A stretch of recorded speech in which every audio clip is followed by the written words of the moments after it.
Well, it seems to me that the language of the statute doesn't go that far. It says that their claim is limited, as I understand it, to the recommendations themselves. In other words, this is the list of things that you might like. But that information, the recommendation, is not provided under the words of the statute. It's not provided by another information content provider. It's provided by YouTube or Google.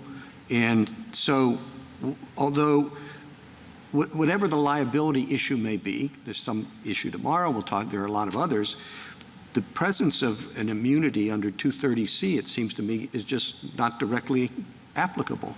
Well, that's incorrect because of the word recommendation. There is no word called recommendation on YouTube's website. It is videos that are posted by third parties.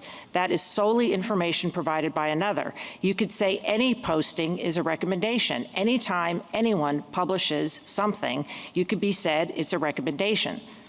Well, the videos just don't appear out of thin air. They appear pursuant to the algorithms that your clients have, and those algorithms must be targeted to something. And that targeting, I think, is fairly called a recommendation, and that is Google's. That's not the provider of the underlying information.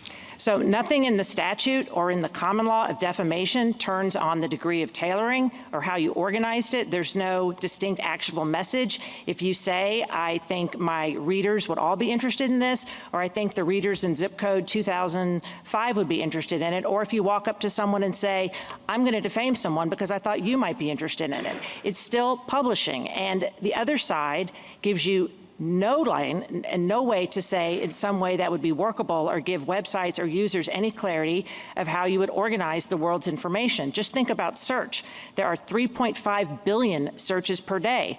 All of those are displays of other people's information, and you could call all of them a recommendation that are tailored to the user because all search engines take user information into account. They take the location, the language, and what have you. And I can give the example of football. Football, the same two users will enter the word football and get radically different results based on the user's past search history and their location and their language, because most of the world thinks of football as soccer, not the way we do. And so if you go down this road of, did you target it? Then you have to say how much. Was the topic hitting too much? Was it okay to have a violence channel? Was it okay to have a sex channel? Was it okay to have, what have you, some other channel about skinny models that you could say, well, that just kept repeating the channel and that made me crazy.